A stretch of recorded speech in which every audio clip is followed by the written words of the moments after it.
Welcome back to another episode of Spiritual Teachers. With me today is one of my dear friends and sisters. Her name is Venus. Venus is a divine feminine embodiment coach, a Reiki master specializing in womb Reiki, and a spirit shaman. It's such an honor to have you on today. Welcome, Venus. Thank you so much. I am so happy that we made it. Yeah, we've I'm so tried happy that we're here. we've tried to record this. This is our third go. Uh, There you go.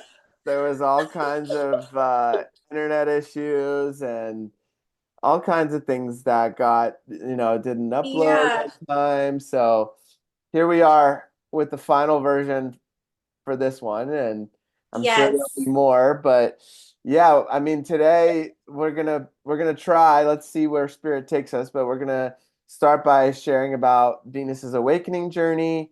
We'll talk about light language. We'll talk about channeling. We'll talk about potentially all these things are potential, right? We're gonna try to get to them, but we'll see where Gonna spirit stay guides on us. course. Right, right. And we'll talk about negative energy removal and attachments and extraterrestrials, of course. So, Venus, I would love to hear about your awakening journey. Well, thank you. Thank you so much. And I just want to say thank you to all my ancestors and Mother, Father, God, and all the angels and spirit guides that have gotten me here today for this amazing experience and to share wisdom. So thank you, thank you, thank you, thank you to you, Peter. I feel really honored to be here and just your friendship. So thank you for just being your amazing, authentic self and always creating such a safe space. So thank you. Thank you. Thank you for saying all those things, and it's Yeah, mirrored right back at you. And thank you. it's I'm really excited to dive into this because the last couple have been really awesome, but this is gonna be the juiciest parts of those conversations. Yeah, the Yeah, one that takes off, you right. know. And I feel right before I get in, we've always met either on like a full moon or a new moon or like a portal day. Like yesterday was a portal day, so Hmm. we're still like in that really expansive energy. So Hmm. for me, my journey um, with becoming awakened in this world, I really have to go back to my childhood. And when my brother wasn't even born yet. So I was little, like 5, 6, that I remember. And I dreaded going to sleep. I really didn't like the dark. Um, because at nighttime I would have more interactions with spirits, with different beings of all different dimensions, alien beings coming to visit me at night and feeling them like touch me in the bed or just laying next to me or talking to me. It was very disturbing. I'm just like, what do I do with this information? This is wild. I remember, my third eye being so open and activated that I would like go into different portals. Like I even still see it now. Like the corner of my room would like become something else. And it terrified me. I was, um, we'll get into it more, but the spirits that were more so like serving darkness it was easy to be afraid. It was easy to be fearful. So at that point I really like shut down everything. I was so scared I couldn't even go to the bathroom alone like during the daytime as a little girl, and my parents they didn't really know what to do. So fast forward, um my older brother passes away from a motorcycle accident when I'm 20. And for that moment of like realizing how precious death is and life is, and like it's a transitional opportunity, um, that really started opening up my mind and my heart again to the spirit world. Because I was like, well, I'm so close to my brother. I want to stay connected. Like, it can't just be it. Like, there's Right, got to be more. of course. Um, and feeling his connection and like having very visible experiences with him, like I did when I was younger, I was like, oh, wait, this is actually not that scary. Um, so for me, it was like the death has really been like a transition um, into really owning my power and owning my power in a way where I know that if a spirit comes into my room at night, I just need to give it love. Hmm. Um, Ask if it wants to go to the light. And if it doesn't, then it goes away. Right. Um, and just having like a really simple interaction, but knowing like the power of my heart chakra, the power of love really is so powerful. Um, so that's been like an amazing journey just to experience that, to be on so many different ends of the spectrum. Like I always talk about the pendulum swinging. Like when people first meet me, they're usually like, "Wow, you have it all together." Like you probably like came out of the womb like this, and I'm like, "No, definitely didn't." Like I had a rebellious streak, like I had so many different things. Like I was talking to a friend on the phone last night. Like I also, did drugs and alcohol because I thought that's like what you do. I thought that's like how you connect deeper to someone in a relationship. And I Right. had to go through these like off track experiences so I could become a master of the lessons that I've learned and become a better teacher, Right. you know? Hmm. Um, and I'm grateful for like all of the, I guess, misalignments, if people want to call it that. But it's like that's how I'm so wise and how I've mastered certain elements within myself and discernment, intention, integrity, honor, like these qualities within our beings that nowadays a society is like wanting to steer us away from because it's so like instant gratification. For Um, sure. For sure. Relationships, food, anything you can just get in a second and replace it with whatever wasn't working. Right. Um, Right. You can just so swipe yeah, right. my yeah, Yeah. swipe right, Yeah. next produce, like it doesn't. It's just so it's just different, you Hmm. know. So that's my journey to just keep it super short and I could go into it for like hours, but the big parts were my brother, the relationship with my mother. Ooh, that was a big one because it's like I'm sure y'all can relate. It's like we grow up and we have these experiences, some of us with our parents, and we're like, man, this is not what I thought like my mom was gonna be like. I thought she could be like this, but she's showing up like this, and I don't like it. Hmm. So we have that like expectation, that judgment of a person who actually signed up to do the thing that we wanted. Like Right. Like I our chose soul my wanted. mother. Our soul Totally, wanted. Yeah. totally. Like I chose my mother to show up the way she did so that I could be super discerning in my relationships. So I could empower myself when someone was trying to shut my voice down or like my own decision making or my own intuition. And I Hmm. and I know how to like empower myself in those ways. So she taught me some huge life lessons that I couldn't have learned if she was like the mom I always wanted. you Yeah, know? the TV mom, right? The one we see Totally. on all the comedy shows and all that, right? Totally. Yeah. Yeah. So those were like really big moments in my life because I had a really hard time accepting, and now I've accepted it and I've made peace with it. And I love my mom for, how she's showing up, but I'm not holding her against this like illusionary vision of her that I wanted her to be this person. Now, therefore, she's bad or whatever. It's like, no, she's perfect. Actually, she's doing everything she needs to, so I can become the person that I wanted to be within this family dynamic. So, um, and And I'm sure a lot of also, women can relate to that story of like the mother daughter story. It's a big one. And then the third pillar that really helped like push my trajectory and re-examine my relationship with money, with wealth, abundance, true abundance, with it, which is inside my relationship and like reconnection to Mother, Father, God mhm, was the death of my father, and he passed in 2020, and that was like another big experience for me to go through and like an initiation because I needed to face all of those things and become even more fortified inside. So, Yeah, thank you for sharing that. I mean, your story is so powerful, and I think that a lot of people try to avoid facing these things. They try to numb it out in today's society, right? Like they try to do everything they can to not feel, to not go into that uncomfortable uh those uncomfortable body sensations, right? uh, We're taught that like tears aren't, especially for men, it's like don't cry. You're a man, don't cry, suck it up, push it down. And mhm, those experiences are to be fully felt.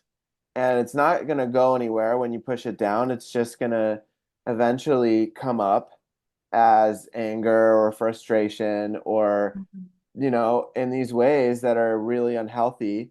So, for all the listeners, I really encourage to look at that, because what eventually happens if you don't look at those traumatic, more difficult parts of life is that it manifests as disease, right? And it can Yeah. look so different for different people. And uh, I was talking to somebody yesterday at one of my jobs, and they were saying how their daughter took the COVID booster shot, and they got really an autoimmune disease from it. And Mm, now they've tried all these holistic herbs, and they're doing all these things, and I was like, okay, how is she like with her emotions? Like, does she communicate them? And they're like, no, she just pushes it all down. She doesn't want to talk about anything. And I was like, okay, so that is a big part of this, It's yeah. like that is manifesting itself as the body trying to talk to the person, right? Like, hey, Mhm. there's so much energy stuck here that it needs to be addressed and felt and moved so Yeah. that once that's dislodged and moved from that area, then it can start to manifest into the healing and those kind of things. And every disease, I believe, has emotional components. Like any cancer, any of these things, the body is always trying to tell us what's going on. And sometimes it'll be a little whisper, like a little ache or a pain, right? And then it'll get Yeah. louder and louder until, it has to be faced and looked at. So the more we feel, the more we connect and find the tools, right? I know for you and myself, one of my biggest tools in the beginning of my journey was Reiki. When Mm, I when yeah. I found Reiki, that was so empowering because I was like, I could be going through anxiety anywhere in the world, anywhere in the galaxy, right? Like if we can travel off planet, right? Then Yeah. then I can you're telling me I can activate an energy that is always with me that can flow through my hands, through my feet, and back into my body and heal myself from that. That was so empowering for me. I was like, wow, okay, this I don't need anything with me but myself, like and that was one of my first huge initiations. Would you I can would definitely relate. Yeah, I going through my yoga teacher training that opened up a lot of the chakras and like stagnant energy you were talking about, and I was feeling everything that I was shoving down because in my family I didn't show my emotion. Mhm. No, no way. Right, I cried in right, my room by myself. Like, right. so I relate to that because I also was introduced into a very masculine society, being a woman. So it being introduced to Reiki after going through like my teacher training as a yoga instructor, I was like, this is amazing. Like, this is awesome. And that is truly when I completely stopped even having a glass of wine or um, having like these little, like, I became very intentional Hmm. with my practice. I was like, if I'm going to do this, I'm going to be a Reiki master and I'm going to do it right. I'm going to do it how I feel it needs to be done. Like, I'm going to be that pure, clear channel and vessel. So when people come to me, they don't have to go through like, if I had a glass of wine or if I ate like low vibrational foods, like they don't have to feel that. They can just like whoop, get the booster shot of like God, Right, which right, is Reiki. I'm just making a joke there, right, but right. um, Yeah. yeah, it was so powerful. It Reiki, like, it gave me such a boost of confidence and like really heightened, and that's when my intuition got even more stronger and like came back to what it was when I was little. And that's when I really started to like delegate and navigate and learn about the spirit world and like confront it instead of hide and be frozen in my covers like, oh my god, there's something here. Like, Yeah, I've yeah. mentioned this on one of the other podcasts, but I can totally relate. Like there were moments in my life as a kid where I would be sleeping or trying to fall asleep and there'd be like a knock from the attic, or I'd wake up and I'm getting a little bit of chills right now, but I'd wake up and I'd be dreaming about this. This one dream like stands out big time. I was dreaming I in my house in Michigan where I was growing up, and I had a room on the second floor, and I was in my parents' bedroom downstairs, right below my bedroom upstairs. And in the dream, I heard these footsteps like running through my room, running down the stairs, stopping in front of my parents' room where the door was closed, and and then I opened the door and there's this little girl with blonde hair standing there. And I was like, whoa, okay. And then immediately I wake up and I see in the corner of my room that same spirit. And I'm in that sleep paralysis, you know? And I'm like, okay, this is really interesting. And, later on in my journey, I realized that a lot of times these spirits come to us because they want to go to the light and they feel our energy. They feel that we're able to do that, right? Uh, Yeah. and and so eventually, when I moved to San Diego, another big initiation was I helped one of these spirits transfer over into the light, Mm. and it was guided. I was on the phone with my dad's Reiki master, and she was a medium, and she guided me on what to do, and basically I opened up a portal for this spirit to leave, and then uh, that was what was happening there was it was uh the knocking knocking on the inside of my closet again, but this time it was Hmm. always at like 3 a.m. and uh it was kind of freaky, but I was like, okay, I'm gonna this time I'm gonna figure it out. And so I helped transfer. I called in the ancestors of this spirit, and then they came um, and I was actually like in communication with this spirit through my dad's Reiki master, and she was like, "Okay, he's telling you like he only wants you to do it because he feels like everybody else is just going through the ceremonial steps, and that you're more real, and that you can actually like help in a more authentic way." And I was like, okay. And so I called in, she told me to call in his uh basically his ancestors, his mom and his sister who had already passed over. And he went over to the portal that they held his hand and he went. And then his brother was there and his dog too. So they transferred into that portal and were able to go to the light. So yeah, it was a really beautiful experience and also very empowering where, it was like there's nothing to fear here. These beings are just somehow, for whatever reason, stuck in this dimension and they're trying to get back to the light.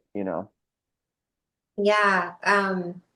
And to help the viewers like understand why you were chosen, Peter, is because you have full conviction that you could do it. Like like you had full conviction that you could help send this spirit to the light, and some people, when you don't believe in yourself, when you don't believe you can do it, it's not going to happen. Hmm. It's like we are that powerful as humans because of our belief. It's Right. like, so just to make that clear, like you are a very powerful being because you believe in yourself, and like you Hmm. believe that you're showing up with help, with goodness in your heart, and like to be of service, and like that's really powerful. And um darkness doesn't mess with that. They're like, goodbye. Right. Like, Right. see you later. I don't want to go to the light yet. Goodbye. Oh, he's gonna send us to the light. Like, let's get out of here. Like, this Right. guy knows what's up. you know? Yeah, Yeah. and it's interesting because it feels as though for many people I've talked to, this is kind of a step in that journey with facing Mm. these deeper fears.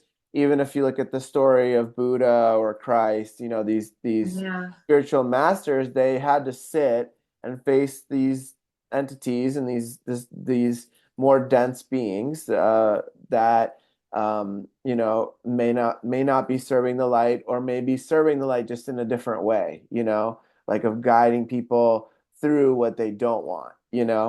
And at the end of the day, it's all God, right? So it's all serving us to that yin yang, and you can't have one Hmm. without the other. But these initiations uh, aren't to be feared, but now it's great, and part of why I started this podcast is so that we can shine the light on different teachers and people that can guide and help people in their journey when they're going through these kind of things, because I know, Absolutely. yeah, just like yourself, like I didn't have anybody to guide me in those times, and my parents were just like, you're good, just shut it out.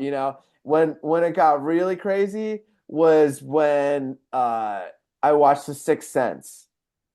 Like that was crazy because I was like, that's actually happening to me. And I remember not sleeping in my bed for like 9 months. Like I slept in a cot next to my parents' bed because I was like, okay, like this is actually a thing. They're making movies about it. Like, it was I think looking back at it, it like made it more real, because before that it was just like my own experience and I was like, oh, is this actually happening? And then it was like, yep, it really is. And Mhm. but like just to give people the light of the situation, the silver lining of it is that through all those things, right, there's an opening to a connection, right? Like a channeling or a communication with these beings, and that opens the communication with my guides, with the angels, with all the light beings and all the beings that are there to help me because they were there the whole time. I just wasn't sure how to communicate with them, right? Would you agree with that? Yeah. Yes, I agree that the communication can feel like, to our humanness, like it has to be tangible, like it has to make sense, like a Ouija board, like something, it has to make sense, but it's really so like inside the body that it happens, where um it's like a dance that you do every single day to like really fine tune that feeling center that so interestingly society was like, yeah, let's cut people off from their femininity and their feeling center so they can't be intuitive and inform themselves with their own thoughts and ideas that are coming from God. So like of course people nowadays are like they're more aware and like able to catch like when they're like kind of swept away in like the 3D world, but it's really, something that I'm also passionate about is like helping people understand like your feeling center has always been there. The muscle just hasn't really been used because that's not really like what was taught in school and everything like that. And I also wanted to touch upon, when spirits do interact with you, sleep paralysis is not always a bad thing because sometimes spirits will put you in like a psychosis almost where like they're freezing your body because they're doing upgrades and they're doing healings on you while you're sleeping. So, and sometimes you wake up and you're aware that it's happening and it's Right. uncomfortable. Like I've had that experience many times where I'm like, this is weird. Okay, try to go back to sleep, try to go back to sleep. And like I do, but I've communicated and they're like, oh yeah, we were just doing upgrades on your body and we needed you to be super still. And I'm like, oh, okay, Right. Makes sense. cool. Yeah. Thank you. Thank you for that. But yeah, like communicating with spirits, it's always having that heart centered, like you're in your heart, you're choosing love, you're choosing the light, you're choosing to be of service and also helping ascension, which is helping spirits that are trapped and have chosen the darkness to go to the light. Like that's literally ascension, Right. that's how, if everyone on the planet was doing that, like that would be so amazing. You know how many hmm souls like people would be helping? hmm um I think that'd be amazing. So, yes, to answer your question, yes. Okay, beautiful. And the question comes up like, what do you think happens to these spirits, these souls that get trapped? Like, do you think that they have karma that they still are clearing out while being on the planet? There's probably lots of different scenarios, but from my Um, understanding, that's part of it. yes. So, what happens is, for example, let's take like a really bad example. Like, Okay. someone decides to kill someone, thinking like, I'm gonna like get rid of this person. Like, I will get rid of this person. Little do they know, they just created a lifelong bond to that soul that they killed. Mm, Because when they pass and they are met with the light, they have to atone and feel what they have done. And mm, and most souls that don't believe that they're worthy, that they're good enough because they've done really bad things like kill someone, hmm uh, they will choose the darkness immediately. They're like, there's no way I can be loved for this. This is such a horrible thing I've done. Like, there's no way. So they choose the darkness because darkness is like, yeah, we got you. Like, we hmm got you. But God is like, no, I still love you. Like, I still love you as a soul.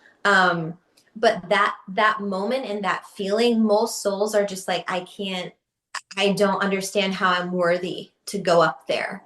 You know, hmm it's really like a huge piece that I've seen. And I've just heard feedback from like spirits where I'm like, oh, that's really interesting. hmm Um, so, there's many, of course, there's many spirits, there's many souls. It's like maybe like a little part of like what happens. But it's always a choice. Like we have free will.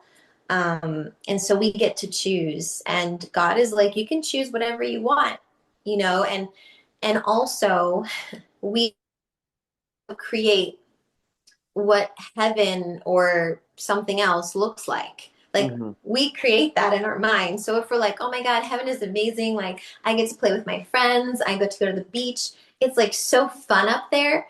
Mm-hmm. yeah, it's gonna be so fun. But if you're like, oh, it's a really serious place and like we're like this all the time or whatever, it's Mm-hmm. probably gonna be like that. You know, it's like, Mm-hmm. again, we have such power in our free will and our beliefs in like what we're desiring, because God is like, you can have whatever you want. Mm-hmm. Like, Mm-hmm. whatever you want. You choose that, okay, I still love you, you know? Mm-hmm. Mm-hmm. So to answer your question, yes, it's karma. That karma is really interesting because when a person chooses to reincarnate and come back as a human to Mm-hmm. Earth, because you can go to different places, and they're like, oh, I want to go back to Earth, God. Like, I want to experience being a really wealthy person. So Mm-hmm. God is like, okay, I'm going to put you in scenarios where you're going to question your self-worth, Mm-hmm. and you are going to have to go through all the karma that you left behind in your other lifetime. Right. And good luck. And you're like, cool, let's do it. Yeah. Yeah. So that's kind of how it works. And then like we come back and we're like, oh my God, like why? And some of us get caught up in like victim mentality and victimhood, and we're like, why me? But most of us break free, and then we're like, oh shit, like this is like all my stuff. Like I'm responsible for all of these interactions and experiences. So yeah. Yeah, that's beautifully said. That's really beautifully said. I really like that. And I think there's a book that came to mind that I read that I think a lot of listeners would really resonate with if they're trying to learn about what happens after we die. It's called Journey of Souls. And basically this, Mm. have you read it? No, I've heard of it though. Oh man, it's so good. So this I think this man, don't quote me, but I think he's a hypnotist and he takes 40 different cases of near-death experiences. So people that actually died, were clinically dead, Mm-hmm. and then came back into their body and he takes them into hypnosis and they speak about what happened when they died, right? And it's so interesting because there is like the same very similar scenario for pretty much every one of them where they go and they leave their body, their soul leaves the body, and then they get to meet with their guides, and their guides go over their lifetime. They're like, okay, you wanted to do this, you wanted to do that. Like here, you didn't really do that. Here, you did. Okay, like what do you want to do? And then, the people that choose, because like you said, they're making a choice to come back into their Mm-hmm. body, and those people that have these near death experiences, they have like a little bit of a moment where they're like, okay, I still haven't done this, I still haven't done that. And it's interesting because I had an experience similar to this back in 2012 or 2013. I was driving and I was about to I could see the fork in the road. Like I could see that I could die in that moment and I could see that I could also live. And my car was shaking and it was like about to flip over this ridge and I could have died that way, right?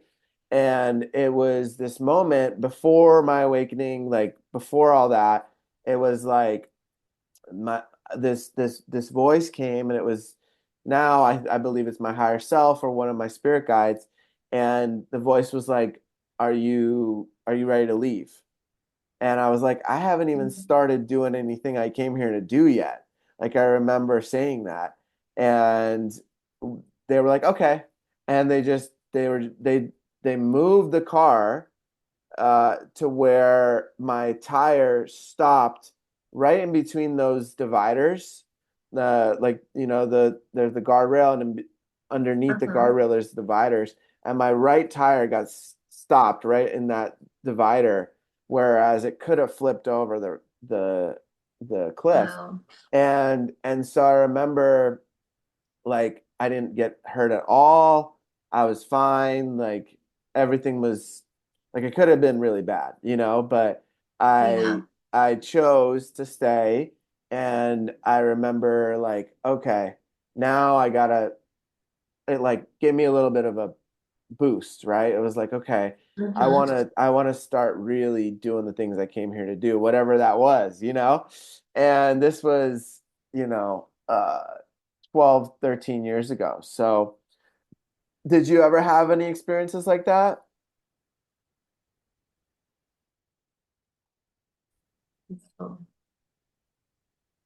Well, Italy.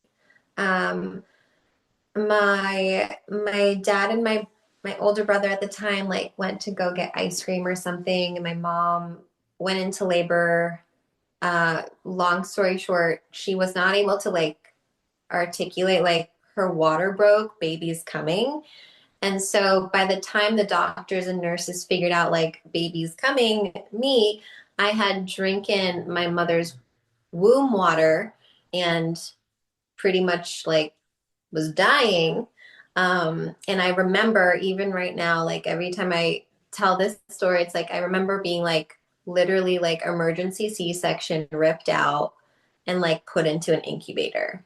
Mm, Um, wow. and it's so interesting because I was the only girl born in the hospital, and like it was very intense for not only me but like my mother too. Of like this is her firstborn child. Like this is very intense experience. Um, and then I've always felt very like very lucky with being out in the world, and literally nothing has like nothing has harmed me. In a way where like I've been driving a lot. There was like one time after my brother passed, I was driving on like really icy highway roads in Connecticut on the highway, and the big truck was like pushing the snow under my tires, and I just started like skidding and then spinning, and then I was okay. Like Hmm. the highway was full of cars. How am I untouched? The Hmm. car's fine, I'm fine. Some techno song was like blasting in my car the whole time. Ah! Just like what? Um, totally fine, totally untouched. I've had jet ski like incidences where like I went underwater for a really long time, and like I just popped back up. Right. She's alive, she's fine. So I feel very protected by by my guides and my ancestors. Hmm. Because I've had moments where I was like, that was very dangerous. Right. Like, Right. and, um, In those and moments, did you ever have your guides or yeah, most of your guides or higher self communicate with you? yes, it's usually in nature. Like I had a Mm. really magical one in Encinitas, Beacons Beach, right before I moved out here, where I went into the ocean and I went kind of out there, like, up to here in the water. And I just remember my body being like, stop, don't move. And I was like, okay. And I didn't move. I can't see in the water. And, I just start like I'm speaking in tongues, and I'm just like, okay, life is great. You Yeah. know, it's great. I swim back out. I climb up the big hill and I go to my car, and this man is like, I was praying for you. I'm like, why? He's like, you were surrounded by tiger sharks. I'm like, what? Wow. They were circling you. I was like, that makes sense. Yeah, because like I heard like myself just be like, stop, like don't move, Wow. gentle motions, start going back. I'm like, okay. So like I've had moments like that, you know, in the water on a mountain, hiking next to a waterfall in Yosemite, like kind of sketchy, dangerous moments in nature. But I've also had them with people too, where it's just like I'm literally moved out of this person's way, or they don't see me like in a room or something. Hmm. Hmm.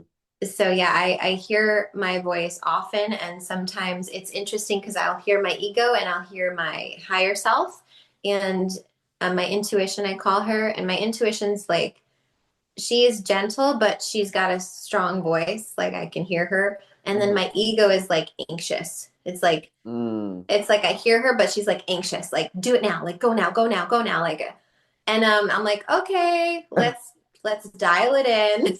Right. So Center a little bit. yeah, Right. bring me back. Right. Okay, Yeah. so you mentioned light language that you were doing with the sharks.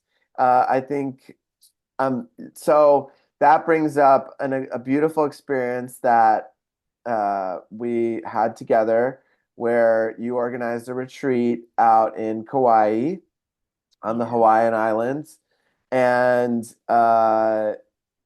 it was so beautiful because I had just met you, and I remember feeling so called to this trip. And what we did we were there for I think 7 or 8 days, right? Yeah, like a week. Yeah, yeah, and every day around, lunchtime, we would lay down on our backs, and Venus would start channeling and speaking light language and connecting to the gods of Hawaii. And Mhm. it was really beautiful because every day was a different god, or demigod. I don't know the proper term for them, but they were we were connecting with them every day, and every day I would start hearing Venus. Her voice was so soothing and nurturing and calming, and then I would just leave my body. Like I would just go into that space of connecting with these demigods. And I remember it was really powerful and really beautiful. So Mhm. can you talk a little bit about that trip and also about what happens in those moments when you're connecting and how that all started for you, those kind of things. Yes, thank you. That trip was so beautiful, and I laugh at myself because I had so much resistance around making it a retreat where people would come physically. I was like, no, I'll record this and then people can like look at it, Hmm. like just look Right. at it. And people were like, hey, so I'm coming to Kauai. Can I meet up with you? I'm like, mm. Still so resistant. And so eventually I was like, I gotta rent a place and like have these people come because this is God speaking to me of like, people want this. Like Hmm. they want to be there in person. Um, and I think for me at that time as well, I was still getting like comfortable speaking in tongues, speaking in light language, um, in front of people because I could feel when people were uncomfortable, or I could feel what they were saying. Hmm. Like I had many of my gifts were like coming back really strong, and Sonia Grace explains it really well. But one of the clair sentient or audience where I can literally hear someone's thoughts, and so like there's different, like I hear the person speaking, but I hear like two other thoughts come thinking from them. Like it's really interesting. Mm. So to say the least, during that time, I just sat down and I connected to the land and I was like, Kauai, you brought me here.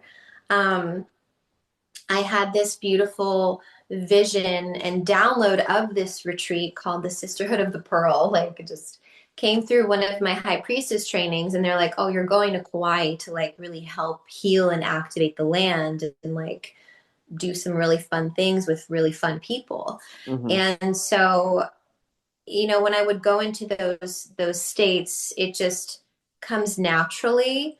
But I have to just like teaching yoga, like I had to get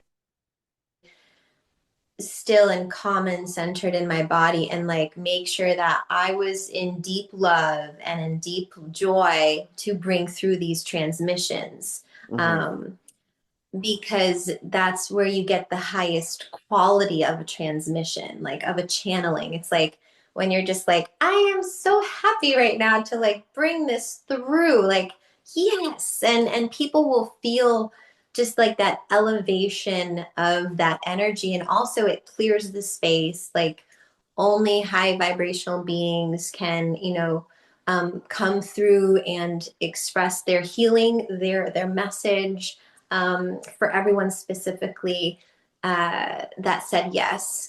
So this gift started when I was really little, during my hide under the covers from beings nights. Hmm. And I also speak Hungarian, so I was like, what am I speaking? When I was young, I would just kind of like mumble and say things, and I would also pretend that I was a witch and I made it rain and I made it a rainbow in the sky. And like my parents would just be like, yeah, she's just being, herself. But I would oftentimes then sing in light language in the shower, and my younger brother would hear me and he's like, what, that was awesome, like what was that? I'm like, I don't know, I'm Mm. just like making stuff up, like so it's always kind of been there, but then it really came back on and I realized it had an effect on people when I Hmm. would do it and someone would be like, wow, I feel so much better, I don't know what that was. I was like, oh, interesting, like was it what just happened? I had to Mm. like kind of put the pieces together because again, I didn't really see this on the mainstream. Now people are like, you turn on YouTube and it's like channeling the Octurians, and I'm like, this is Right. awesome. Yeah. Was not available when I was younger. Right. So I also, yeah, I was just like, this is so cool. So like we're kind of from that generation where we really paved the way, and sometimes you're like, I'm just going with this. I'm sure you have many experiences where you're paving the way forward. I mean, I know you. You're a Sagittarius. You do stuff so much better than other people. Like that's just kind of how I view Sagittarius. You just like you do it so well. um, so I'm and it's just like an amazing journey to have that with your own self, and now I use it on my cats, to clear space. It just kind of like naturally comes through and I feel more comfortable, and this is definitely like a witch wound. It's just very deep of doing it in public where it just Mm. you're walking down the street and like I feel this call to like, oh, I want to just say this. I don't know why. Like I don't need to know why, but maybe a bird needs this. Maybe the tree needs this. It needs to come through, but there's still, even today, I'm like, I don't know, like there's a person coming, they might think X, Y, and Z, Hmm. like, Hmm. so I still today kind of have that reservation where I'm like, I don't know if I want to do it here, but every day, like more and more, I'm like, no, just do what's uncomfortable. Like you're safe. No one's going to kill you. Like Right. you are Right. so safe. No one's going to burn you. Right. Right. So yeah, that's kind of, my experience and my vision with that retreat. It felt like it was just going to be this one time thing, but now it feels very much like I want to just keep doing that. And that's where, like what I was saying earlier, that transition of my spiritual business is like I want to do that. I want more in person retreats, where amazing people like yourself are coming and they're adding to it, and who knows, like that collaboration element. Like I want that unity, that openness, that community feeling of like, no, we're all doing this together. It's like, Hmm. yes, maybe I organize the retreat. Yes, maybe I have some ideas, but also we are all here for a very similar reason and passion. So like, Hmm. let's do it together. Yeah, and Um, I think and the bigger picture is for the land, for maybe the, I was gonna say that. I think that a big part of it was anchoring in the light and doing grid work as well with that experience. yeah. And I did feel like you held the container really beautifully and you made everyone feel included and part of it, and it was really profound. I really to this day feel like there's different subtle integration still happening from that. It was really beautiful. I really appreciated that. And I wanted to ask you like as you're doing it and like I'm passed out on the ground, right? I wouldn't even say passed out. I'm just astral traveling somewhere, right? Like I'm so comfortable that my soul is like dancing somewhere, right? Or speaking with the demigods or whatever it's doing, right? Like I don't know, I don't have memory of it, but I know if I went into like a hypnosis state, I could access that or in meditation. But like, are you aware are you sensing what some of these people's souls are doing, or are you just in your zone? Like, what's happening for you? So I'm in my zone. Hmm. However, when I'm done kind of there's like how do I explain it? It's almost like an in and out feeling where it's like I'm in the zone, I'm super focused, but then I'm like aware. It's kind Mm, of like a breath, and then I'm like back in the zone, but then I'm like aware. hmm. It's like, Hmm. and so when I sit down at the end and I like ground and just like look at everyone, um, I'm usually getting like a conversation from the other beings, like God, just being like, okay, this is what's happening. This is like, this is what you can say. Like, this is the message. Like, thank you, thank you. There's a lot of thank yous going on. But I'm also observing people. And when I look at them after, I can just immediately tell like what was happening. Like, Mm, body language, their eye contact with me, no eye contact with me. They want to share, they don't want to share. It's like all these different cues. I'm like, okay, and it's all great. Like there's no need to force someone into doing something that they're not ready for. hmm. But it's interesting because very much after I'm in the zone, and it's kind of over and people are integrating, once that integration starts to happen, then I can see more, you know, Hmm. 'cause it's everyone is just kind of doing their own thing. They have their own contracts that they're like, hey, this is what I signed up to do here. Hmm. Um, and so they're kind of doing that. And I remember for a few people it was, you know, more emotional and like bigger releases, but for some it was a very like internal mental dialogue, Hmm. um, of just like noticing where they're really resistant or what's the word, stubborn. Hmm. Hmm. We can relate to that. And just noticing like maybe the questions of what they came with, of like maybe noticing the answers, and sometimes it's kind of intense to receive those messages because it's all on you. You know, Hmm. it's like Hmm. it's about you. And yeah, I think that that answers it all. But there's, it just comes kind of, it's different, you know, as well, like depending on how many people, the size of the group. Hmm. um yeah, so there's a little variance, but most of the time there's a breath of an in and out awareness. Yeah, and looking back at it, I do remember uh certain experiences I had, but it's been several years now. So there was I remember, you know, I would be like traveling through the clouds and then there would be these different experiences and conversations with beings I was having.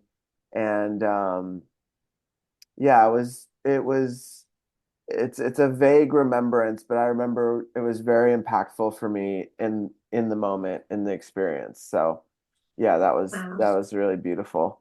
And then Mhm. I mean, obviously just being on the land and going to different, you know, sacred waters and to different sacred beaches and things like that, that was all really, really profound. I mean, Kauai is such a it's such a sacred space. I'm really curious, like if you went to some of the chakras of the planet, like Mount Shasta and Lake Titicaca, and these kind of places, like what what would come through, because it seems as though part of my mission is to visit those seven chakras on the planet, and then Mm. there's six gates that are meant to be activated and brought in the light to channel to really anchor in the light on the planet. And Mhm. when the 12 gates, which seven of those gates are the chakras, when 12 of those gates are opened, the 13th gate is actually in the city where I was born, in Moscow, Russia. So Whoa. yeah, that is really interesting. Yeah. Have you gone back to visit? Yeah, the I would go back in the summers to stay with my grandparents when I was younger, but the last time I was there was 2011. Yeah, yeah. It's So super I'm cool. not sure where in the city or what, or even if meant to be part of that mission, but I know that it it seems very uh, synchronous that I was born in that 13th gate, you know? Yeah, that's really special. Yeah, I mean, it kind of blew my mind when I first heard about it, you know? It was like, wow, what what a coincidence, quote unquote, you know?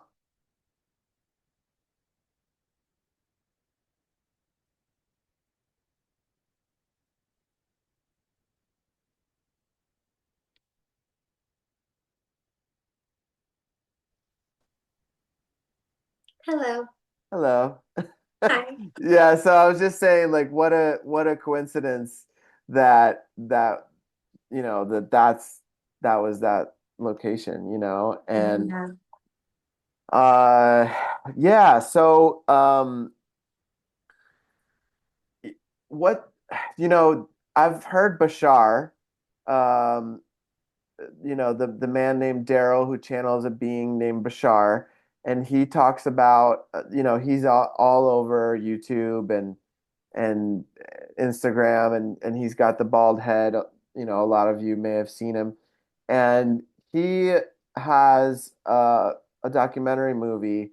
I forgot the name right now, but he talks about his experience of channeling when he first started, and how it would be like this rush of energy and this discomfort in his body until he like explained it as like fitting like a huge like river into like a tiny little like faucet, and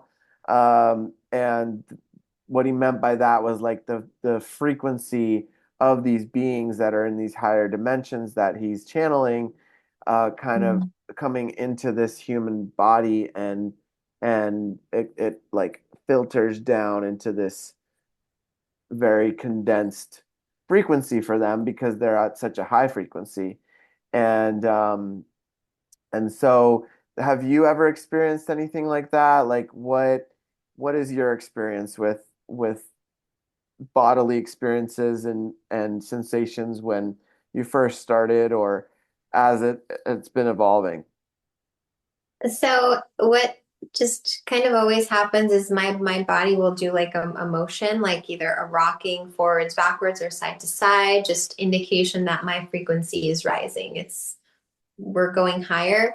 I always feel it within my heart. There's like this quickening of energy where I feel like I did like a shot of nicotine or something. It's just like whoop. Uh-huh. Um, I get very warm. For me, it's a warm sensation. Like I get very, very hot. Um, and I know that how I like to connect is like not, I have autonomy over my body. So it's like my body is my body. But I can connect to you outside of my physical body and receive information. So that's just something that I've made as like a pact, I think maybe from experiences in other lifetimes where it maybe didn't go as I wanted.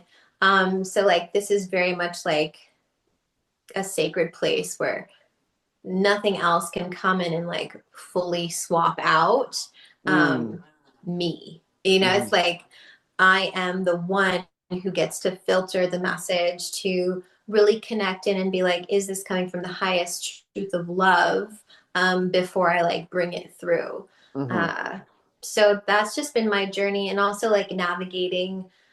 um it's really interesting because for me my experience was very much like a mental thing where it's like I'm listening to other spirits maybe from darkness, and I'm like, and they're telling me things that I want to hear, and then I'm Mm-hmm. like, wait a minute, I actually want to talk to higher vibrational beings that will give me the truth. Mm-hmm. um so my journey with that was like, uh where did it come from? It's like I stopped listening to the truth because I didn't want to hear it from higher dimensional beings, because when I shared my truth with people, people would hurt me or discredit me or like be mean or whatever. And so like I made up this thing that of course now is dismantled, but Mm-hmm. that's like that was my journey with listening to all different types of beings and then like discerning that energy, being Mm-hmm. like, well, I want to know the truth. Like, I want to know more. And they'd be like, well, we have to remove these layers because you don't actually want to hear the truth. And it's like, oh, interesting. Mm. So it was very healing for me as well. And learning my, you know, my, I guess like shortcomings is the word, but that's not really the vibe. Just learning more about myself and like my journey with that. And like really instilling that discernment and integrity when I do channel and connect in with the spirit world. It's like I'm only wanting to channel from the highest truth of love, like Absolutely. higher dimensional beings. Like that's it, you know. Mm-hmm. Mm-hmm. Very rarely in a session if I want to find out more information, because most of the time, because I've been there, people are like, no, everything's fine, everything's great. I'm like, Mm-hmm. oh, is it really? Okay. Right, right, You have no faults. That's cool. right, That for you. right.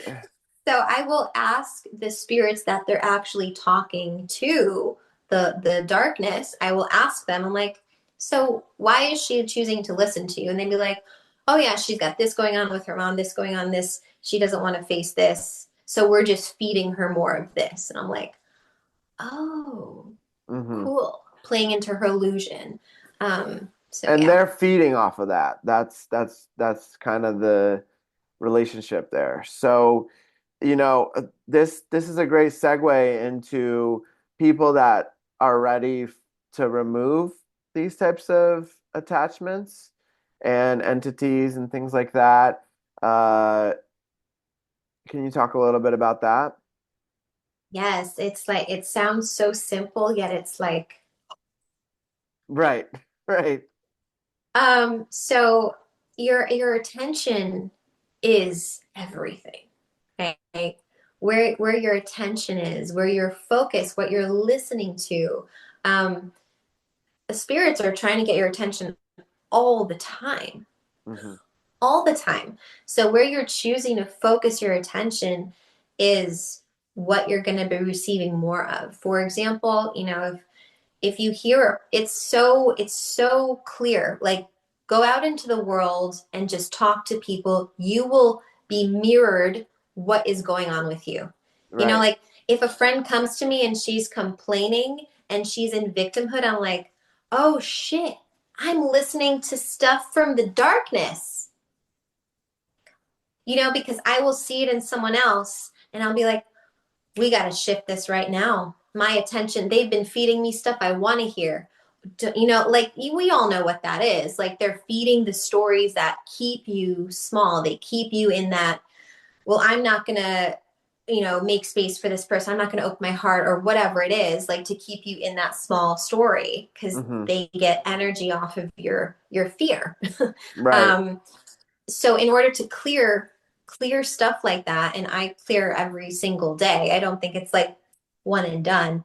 I would love to get to that point where, because your attention is going, like, you could go online and like unintentionally click on something, and then you're like focused on this like traumatic negative horror story, and then you're like, oh my goodness, I've been listening to that for the last hour, you Right. know.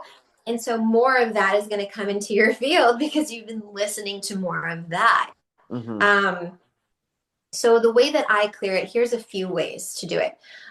If Because I actually love horror movies, like, what's that new one with Dracula?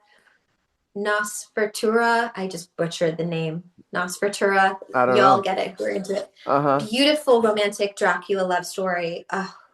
Lily Depp is in it. She's amazing. And so I will tell my ego, I will say, ego, do not take any of this information in. Mind, body, emotion, spirit, subconscious mind, don't take on any of this information. It's just for entertainment. And so, Mm. like, my Mm-hmm. body's not going to be taking in this like information. It's just like, okay, we're enjoying our time.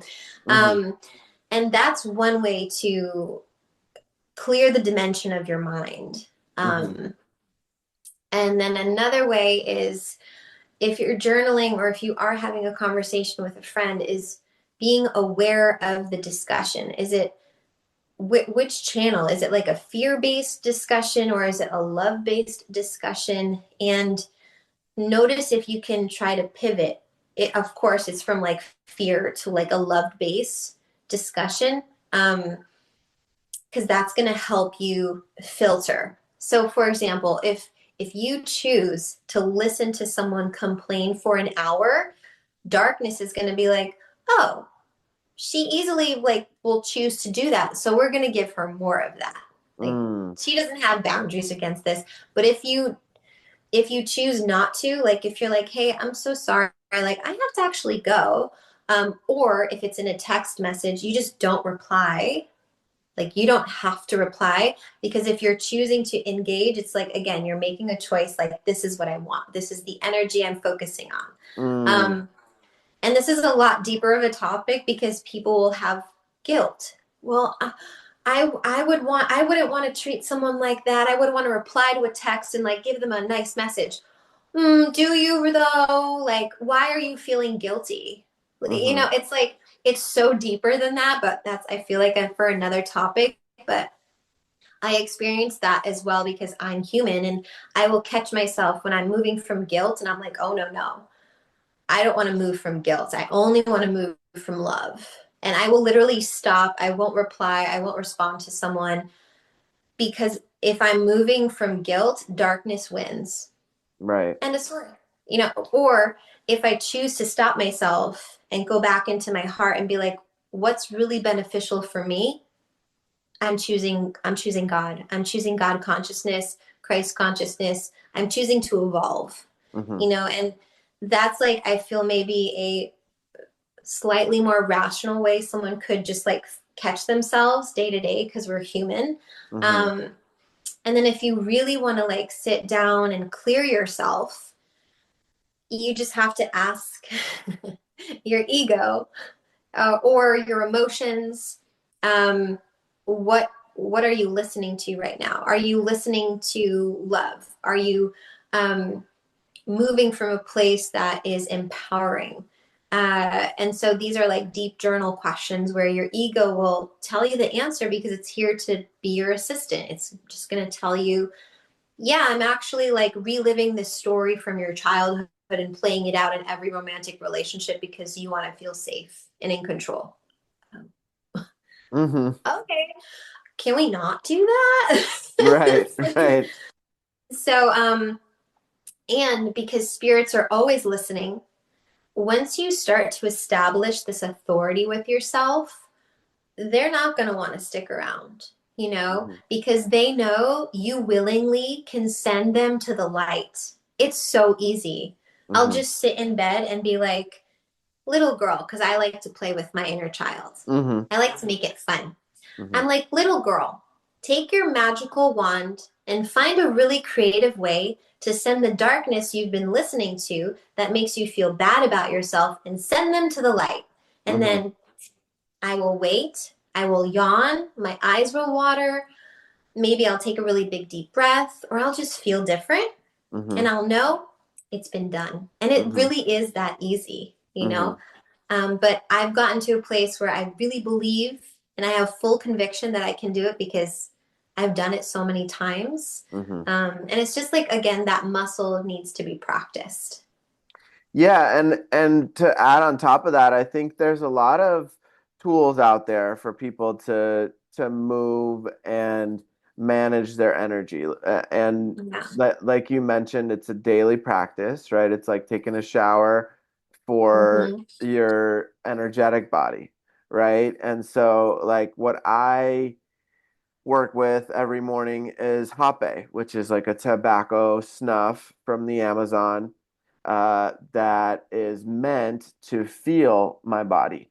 And to what I like to incorporate is tapping. So I'll tap, starting from my hands, go up towards my chest, starting from my feet, all the way up to my throat. And then I think a big part of it is intention and also speaking it into this reality. Mm. So I'll say, I want to align with my highest timeline. I want to align with love with the people I'm going to be interacting with today. I want to be of service, or I am being of service today. Those kind of affirmations, and Mm. then and intentions, right? And then from there, I'll say anything that is not serving my highest, anything that's not aligned with love, anything that is any dis-ease in my body. I want that out. And so, Mm. kind of like you said, maybe I'll cry, maybe I'll have some tears run down my face, or I'll start sweating, or I'll actually purge. Very rarely I'll have food, like actual food come out. It's usually energetic. And I also like to create a channel of light going through my body and through the Mm. place where I'm sitting so that anything that comes out of me goes directly to creator to get alchemized, or down to the earth if to for the earth to dissolve it. Yeah. And so with that, it's I'm clearing because I live in Las Vegas, so there's a lot of dense energy here, and I Yeah. have to I have to make sure I'm doing it every day. If you don't have access to that type of medicine, Kundalini yoga has been a profound teacher for me with this kind of thing. There's all these what are called kriyas, which are a set of movements that are very specific for what the individual is working on. So let's say you want to clear your aura every day. There's very specific movements like above the head, like this, like clearing out for X amount of minutes. And so then it's also aligning the spine, allowing for the Kundalini energy to rise up and for Mm. the channel, as you will, to be open and centered and the chakras to be aligned. So yeah, there's a lot of different tools out there. Even meditation is a great way, right? Like just sitting Yeah. in silence and just like tuning in, like where in my body am I holding tension? Where is it that what emotions am I holding? Like, am I worrying about something my friend at work has shared with me, Mm. and I can breathe and release that, right? Like I can use my breath to release that from my body. And then there's things like the chi machine, right? Where you lay on it, and it's been created by the Japanese, where originally the Tibetan monks, they still do, where they hold each other's ankles and they oscillate, with them laying on their back. And that's just like starting to move the energy, opening up the meridians, opening up these nadis, these channels, right? And then Mm. and then that starts to allow that energy to move, right? Like that stagnation that happens in the body also can be the stagnation of the emotions in those areas. And so that starts moving, and then we allow ourselves to feel, right? Like we were saying earlier. And then Yes. from there, we can start to release. But we have to have awareness of the body and the connection of the emotions and the feelings that are being held in different parts of the body. So that's just a couple of tools. There's so many other things you can do, but is there any other tools that you would recommend? And so, as a spirit shaman, I love going to the spirit world. As you can tell, it's like it's just been so profound for me Hmm. because I'm very much like, I have a lot of air in my astrology, which I don't want to blame it on that, but I like to think, being my mind. So getting in my body and feeling and communicating with the spirit world and just going directly there and being like, what's going on here? Hmm. Like, what am I not seeing? Right. Is really helpful for me. But to answer your question, I start my day every day with prayer. Like, I wake up and I'm just like, thank you, God, for this beautiful life. Like, I'm so blessed. And I'll sit in prayer. Um, I will do a few different like activation meditations, which are moving energy in my body. Again, just different forms of meditation and movement that I've learned in like my shamanism training. And one of them is really cool. So you'll stand up. You can also do it sitting, but you'll take your hands and you'll just take your eyes and you'll move from left to right about 40 Mm. times, but you're also breathing in sync. And so this is literally balancing your left and right hemisphere of your brain. So you're balanced, you're clear, you're connected. It's so wonderful if you've had like a hard conversation or something's just on your mind and you can't stop going there. I love doing that. I'm just like, boop, super balanced, super clear. Um, I love to dance as well. Like I will intentionally get up. Every day is different. Sometimes it's a 5 minute dance. Sometimes it's an hour long dance. But I'll Hmm. make the intentions, especially as a woman, to move my hips, to be free, to move my emotions and anything in my body that needs to be released in like maybe not a graceful way. Hmm. Like it's just gonna come out how it's gonna come out, and like I'm stretching and moving my body because for women, most of us have like super tight spandex pants or underwear on and everything's just compressed, and like we're maybe not moving our hips only like during intimacy, and it's just like that's not how it is. Like Right. um you need to be able to move your hips throughout the day, connecting with yourself, being embodied. Um, so for me, those are like really specific, like feminine practices that I do that just make me feel really balanced, and they fuel my like radiance and receptivity. So I'm like, okay, I'm able to like be in my feminine and like in my power, and show up in like a really beautiful way. I love that. I love that. And Yeah. I think for any women listening, those are some really beautiful tools. I think ecstatic dance is such powerful medicine where, Yeah. anybody who hasn't experienced it, it's basically a safe container where people go to dance. Most cities have ecstatic dance in different Mhm. parts of the world. And so in that space, you can just be free to dance and move and make sounds, whatever you want in without any judgment, right? Like everybody's there to just do whatever they want. And in that space, it's been so freeing for me because I will just like do, strange movements that like open up my back, like open up my hips, like allow for energy to start really flowing. And then from Mhm. there, it's like I feel so good because my body is loose, and also all that tightness that we were talking about where we hold it, it starts to loosen up, Mhm. and you can do it different ways. You can go and do it in the steam room to loosen up. You can work out. You can do martial Yeah. arts. I mean, there's so many ways to connect to the body. Qigong is another amazing one, and Tai Chi, Pilates. Pilates. Yeah, you're really into Pilates lately, right? Yeah, I love it. Oh, Yeah.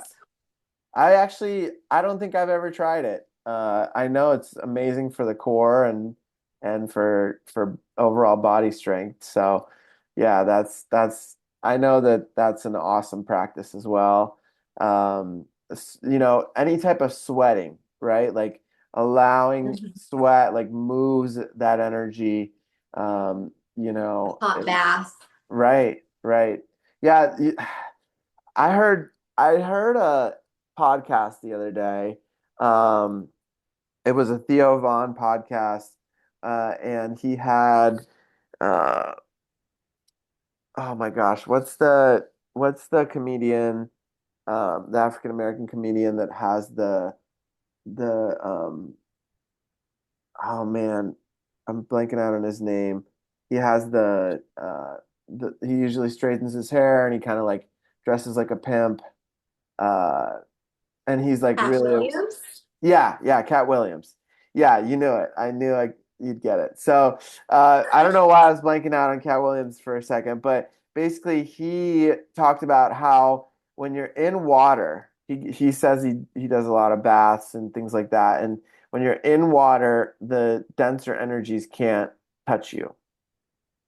And I thought that was really interesting because I've never thought about it like that. But, I would go in the ocean when I lived in San Diego daily, and I would feel Yeah. so cleansed by the water, Hmm.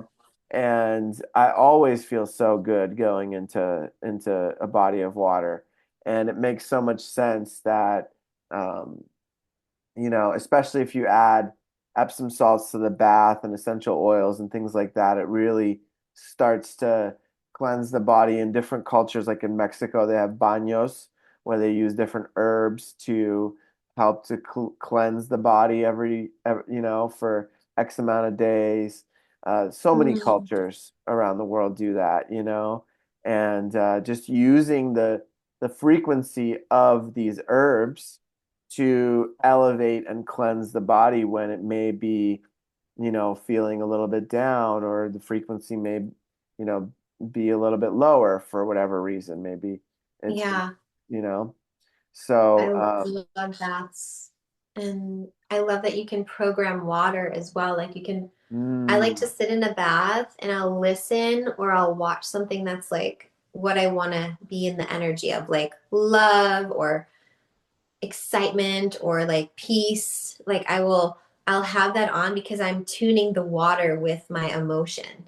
hmm Um, Very powerful. I love bath time.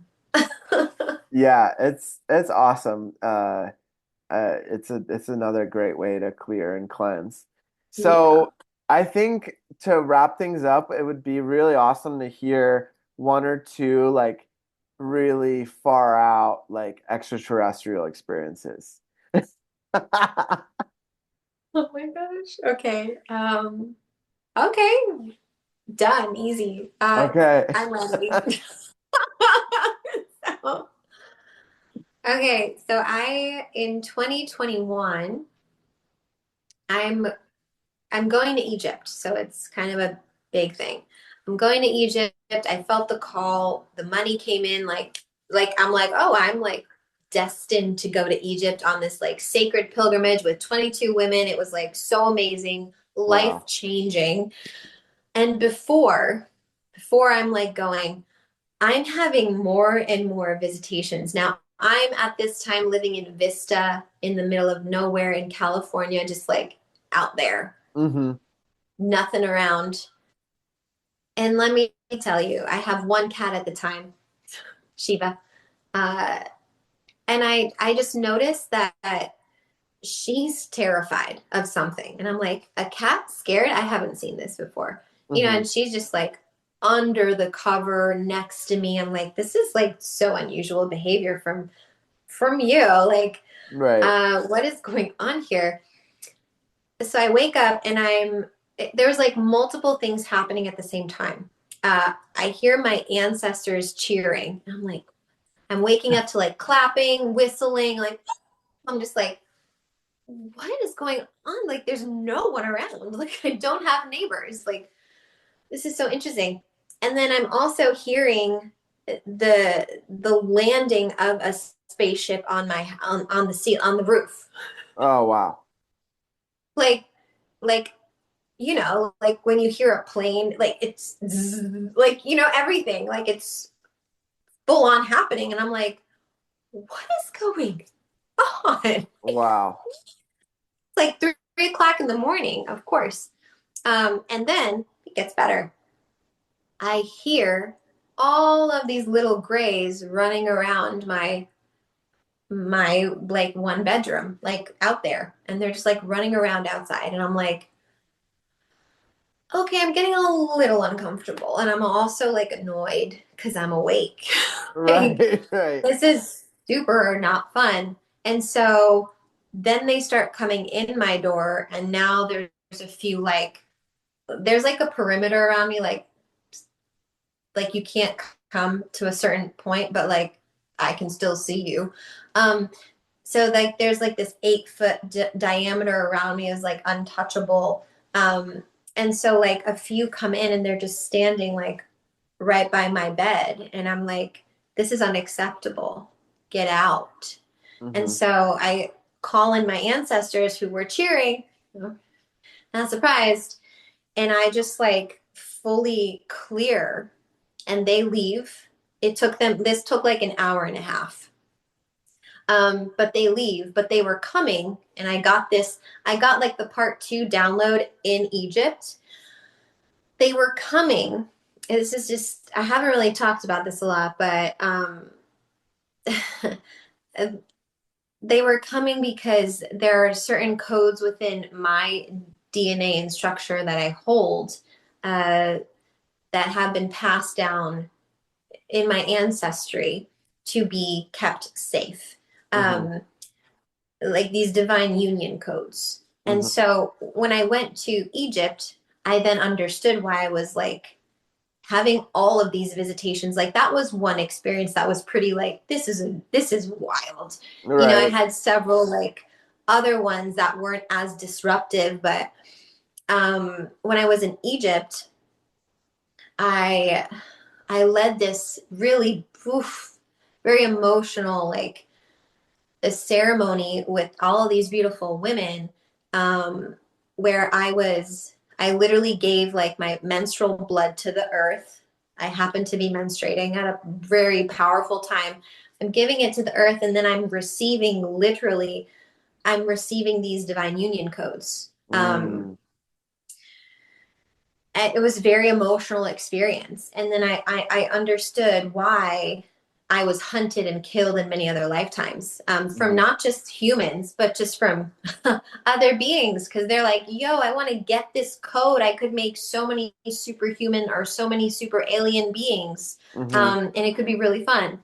Uh, like they've just been passed down. And it's really interesting because on the pilgrimage in the circle that I'm holding, there is my high priestess in all lifetimes. She was there, happened to be there on this journey.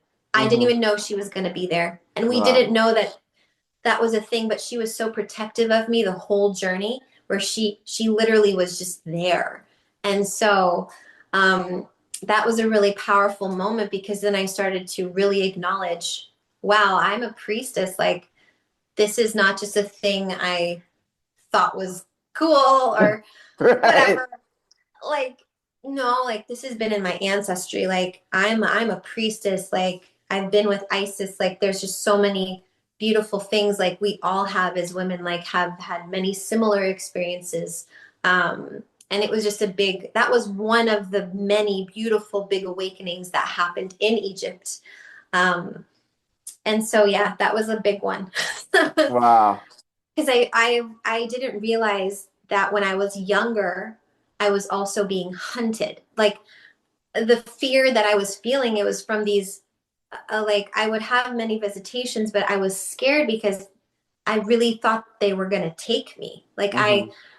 the fear I had was abduction. Like I thought I Mhm, was gonna be abducted. Like, mhm, and so when I was younger, and then I had that same like epiphany when I was in Vista, I'm like, oh my gosh, like I feel like I'm gonna be abducted. This is mhm, wild. mhm, And of course it didn't happen because I really stood my ground and I was like, I'm not going to give in to fear. You don't have the autonomy to take me. Like this is my body and I get to choose this.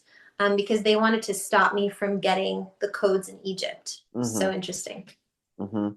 So Wow. wild.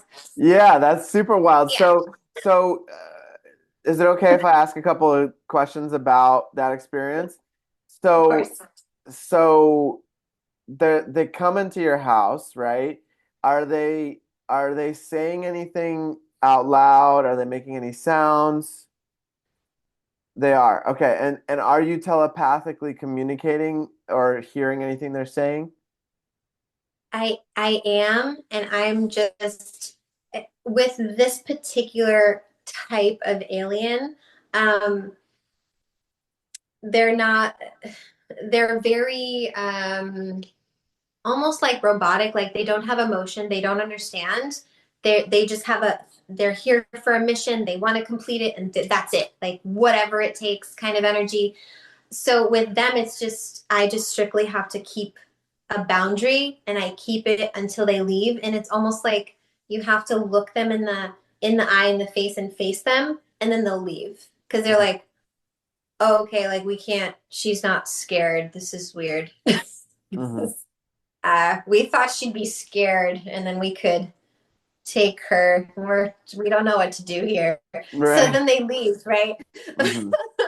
Yeah, So I'm I've heard that communicating. the Yeah. Greys are they're more like kind of like droids. Like Yeah, it's they're like yeah. programmed to do certain missions and they're almost like you said like almost robotic. So that's really interesting that and there wasn't any other ones like taller ones or other colored ones that you saw like that were maybe in the ship or controlling them from somewhere. And so there were like two really, really big ones that were in the ship, Hmm. and they were kind of like giant, silent giants. Um, Hmm. just kind of there to make sure like all these little grays would like go and do their thing. Hmm. Um, and then they realized like, okay, this isn't really actually going to happen. And that landing of the spaceship happened like three times. It's like Oh, in the same night. not the same night, but different attempts, like Oh, okay. leading up to me leaving for Egypt. I was like, this is wild. Like, Hmm. what's going on here? And then I realized in Egypt, oh, that's why. Hmm. Right. they they didn't want me to go. Right. Um, so it was just really interesting. But just like with all beings, aliens, like there's some good, there's some not good. They just have different energies. Um, like the Pleiades, amazing. They're here for humanity. Like they want to help. Hmm. They want to be here. They love humans. They love Earth. Like they want to help. So not to scare people, listening to this like, oh my God, like everything I see in the movies is real. No, it's 1,000% not real. Hmm. Um, but like the fear element, like it again, going back to like spirit shamanism, staying in your heart, not giving into that fear Hmm. is how you get to clear, is how you get to communicate. Um, you can even communicate with a color. Like I love pink. Pink is very protective of me. It's just I blast out the pink, and sometimes I'll get like a color back, and I'm like, oh, interesting. Um, but not all the time. So that's again something to develop with your intuition of like channeling. Hmm. Um, and that's pretty cool. You could practice with your guides or your angels with that. And so with the when you blast out the pink and you receive a color back, what is happening there? What's the color coming back from? So I'll blast out, for example, like this is what love means to me, pink. Mm, Like, okay. and then they'll be like, well, this is what love means to me, yellow. And I'm like, Ah, okay. interesting. Uh-huh. Um, so that's a way to communicate. And that's just like building communication. Mm-hmm. So yeah, just another tool if you want to do that. But most people in a situation like that aren't going to be like, let me do a color right now. You're Right, like, right. How Yeah, that's more advanced level courses there. like just stay in your heart and you'll be good. Like stay in your heart center. Know that you're no one can hurt you unless you believe they can take you, believe they can hurt you. Like Mhm. keep your autonomy. So So if somebody's in that state of fear and it's like starting to spiral out and they're having a hard time connecting to their heart, like what could somebody do in that situation? which I have been there many times. Let me just make that super clear. I have had many experiences. I'm not a perfect human that I came out this way. Like I want to make that super clear. I've had many nights like that, many times where I'm like so scared, where it's so insane, like this is wild. So Hmm. what I do in those moments and what I started to do when that happened is Archangel Angel Michael, however you want to call him. That's my guy. I'm just Hmm. like, Angel Michael, be here. And when I was younger, I actually found something on YouTube that was like a prayer because I was like, I don't know how to pray. I'm Right. like, I was so caught up in like, what if I say it wrong and whatever. So I like found something online and I like, I would just play it and then I would repeat the words and I would feel like, okay, like I'm okay. But now, if I do feel fear, I just say, ancestors, Mother, Father, God, like, let me know that I'm safe. And then I'll start to feel that and I'll just be like, I'll just be real. Like I'm talking to you. I'll be like, I'm afraid right now. Can you help show me how to clear this space? Can Hmm. you help show me how to feel safe? Can you help me get back in my heart center? Because I'm afraid right now. And they'll be like, okay, and it'll just happen, you know, because spirit is always in a service to you. So if you say, show me how, they got to show you how, you Right. know, Right. that's just what they do. So yeah, and just reminding myself, like, I'm not alone ever, you know, Yeah. in those moments, it's like, I just need to speak and activate my voice. That's why it's so important for women to like really learn that. Um, as a priestess, it's like you get to invoke your ancestors, you get to invoke the light, you get to invoke all of the truth from God. And Right. like when you start doing that, it's like natural. So now it's like my prayer that I say, it's a clearing one, it's invoking Mother, Father, God, are the archangels, the masters, galactic healers, and higher vibrational beings and all the spirit animals because like I'm like, yeah, my God, everyone's here, you Right. know? Um, and I just have to invoke them if I need their assistance. So it's definitely been a huge journey from like, you know, playing playing a YouTube video that I'm like, please help me pray to like Right. now I've learned how to pray, which I'm so grateful for.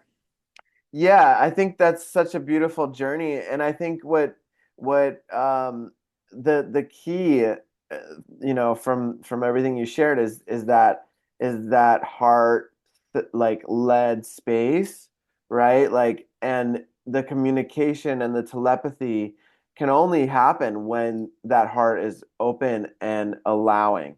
So the reason why, people have experiences in their dream state is because there isn't those blockages like when we're awake in this body, and so the journey, it seems as though in order to develop deeper into these kind of things is to Mm-hmm. open up the heart and to really connect to love and connect to that loving essence of every being, and then from that space, have autonomy, and also that opens that connection, that channel. And There's different, Mhm. like for me, I found integrated energy therapy. So with that, I was taught how to connect with my angelic guides. And then I was actually visited by like physically visited by my guardian angel, and showed herself to me. But the first time she came as like a little blue ball of light, and I was scared. I was in the middle of the basement, like in a dark basement in my dad's house, and I'm like, "What the heck is this?" Right? And then out of this little blue ball, I received, my heart was open enough that I received a telepathic message telling me a name to look up on Facebook. I typed in the name, and it was the picture, the cover image of this person was a book that was open, and it said love on both Mhm. pages. And I was like, okay, this being's coming with love. I Then the next night, same thing happened. I saw the blue light for a second. This time I wasn't scared. I knew it was coming with love, and this like amazing like sacred geometry being with all different like flower of life moving through with all these different colors, and it was like part translucent with like rainbow colors moving around. And she told me her name telepathically, and it turned out, I looked up, as a human she was in charge of the twin flames, and she would like guide that divine union. And it was really interesting because I Wow. was in this whole journey with that at the time, and it was really reassuring that I could always connect with her, and she was my main guardian angel. So it was really, really Wow. powerful. So yeah, thank you for sharing your stories and being so open, and for sharing your light with the world. I feel like we could keep going for many more hours Yeah. and easily. But I'm sure we'll schedule a second part to this. So, thank you Yeah. so much again, Venus. It was such an honor to have Thank you. you. I love you. Thank you. Thank you. I love you. Until next time. Okay.